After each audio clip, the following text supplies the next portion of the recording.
Welcome back to No Deal, All Grind. Throughout this chapter, we've talked about ownership. We've talked about leverage. We've talked about contracts. We've talked about understanding the business before signing anything. Now we're going to discuss what happens when opportunity finally knocks.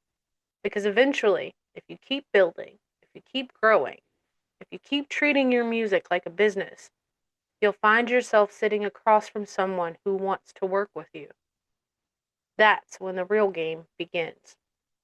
Not making music, negotiating your future. Here's something every independent artist needs to hear. Negotiation doesn't begin when the contract is presented. It begins months, even years before anyone ever contacts you. Every fan you gain, every song you release, every dollar you earn, every relationship that you build strengthens your negotiating position. Today's episode is about understanding why leverage, not talent, is the most valuable asset in any negotiation. So let's dive in. So let's clear up one of the biggest misconceptions in music. People think that the most talented artist gets the best contract. That's not always how business works. Talent gets attention.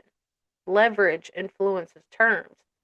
Imagine two artists. Artist A has incredible talent, but no audience, no revenue, no catalog momentum, no business systems. Artist B is also talented but has a loyal fan base, consistent streaming growth, strong branding, merchandise sales, live performance history, and a growing email list. Which artist has more negotiating power? Artist B. Why? Because they have options, and options create leverage. Companies negotiate differently when they know you're already succeeding without them. So leverage isn't ego, it's evidence. Evidence that you've already built something valuable. Your leverage may include a growing music catalog, consistent streaming growth, ticket sales, merchandise revenue, an engaged email list, strong social engagement, high quality content, brand partnerships, and multiple income streams. Each one reduces risk for a potential partner. The lower the perceived risk, the stronger your position becomes.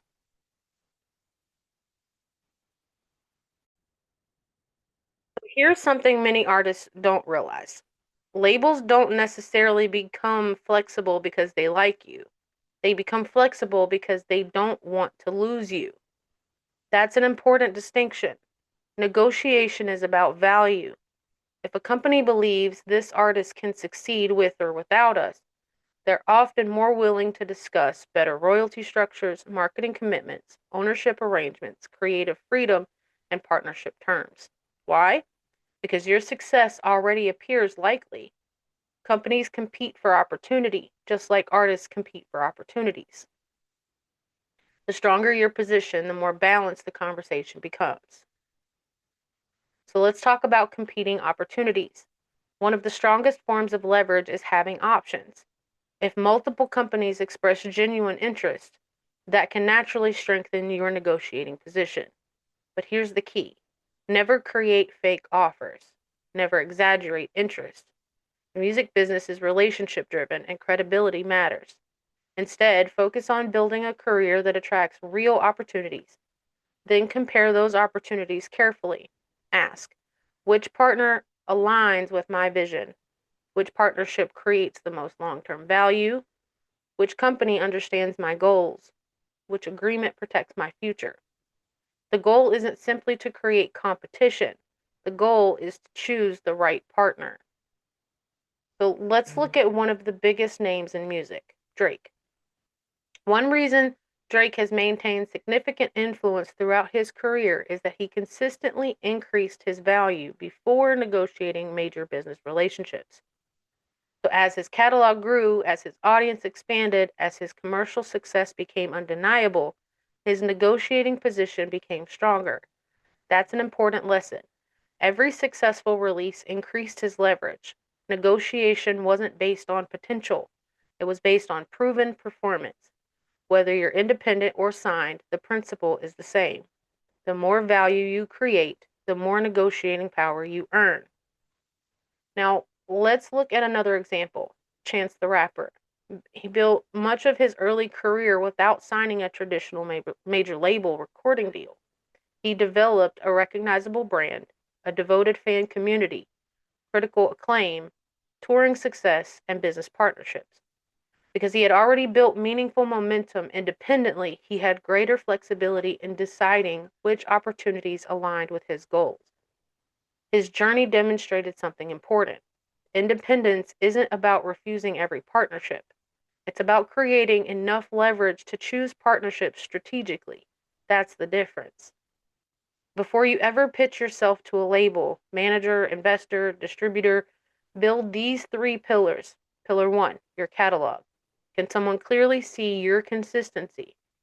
Do you have enough quality music to demonstrate long-term commitment? Every release adds another brick to your foundation. Pillar two is your audience. Do people actively support your work? Can you consistently reach your fans? Are people engaging because they genuinely believe in your brand? Followers matter less than relationships. Pillar three, your business. Do you have systems, revenue, professional branding, a website, an EPK, a release strategy? A business is more attractive than an idea. One of the biggest mistakes artists make is negotiating emotionally. They hear a large advance, they get excited, they stop asking questions, but smart negotiations aren't emotional, they're intentional. Know your goals, your values, your boundaries, and your priorities before the meeting, not during it, because pressure reveals preparation. This week's challenge is called Build Your 3 Leverage Pillars. Take inventory of your career. Pillar 1 is your catalog. How strong is your music library? How consistent are your releases? Pillar 2, your audience. Who are your true supporters? Who can you communicate, or how can you communicate with them directly? What evidence shows they're engaged? Pillar 3, your business. Do you have professional branding, a website, an electronic press kit or an EPK, merchandise, revenue streams, a marketing plan? Then ask yourself one final question. If someone offered me a deal tomorrow, what would make me comfortable saying yes? And what would make me walk away? Knowing those answers before negotiations begin is one of the greatest advantages you can have. So, in conclusion, the best negotiators aren't the loudest people in the room. They're the most prepared. Remember this: talent gets meetings, preparation earns respect, leverage creates options, and options create freedom. Don't spend your career chasing approval. Spend your career building value, because when your value is undeniable, your negotiations become conversations between partners, not pleas for permission. This has been No Deal All Grind. Keep building, keep learning, keep owning your future. And remember, legacy over labels, always. Bye, guys.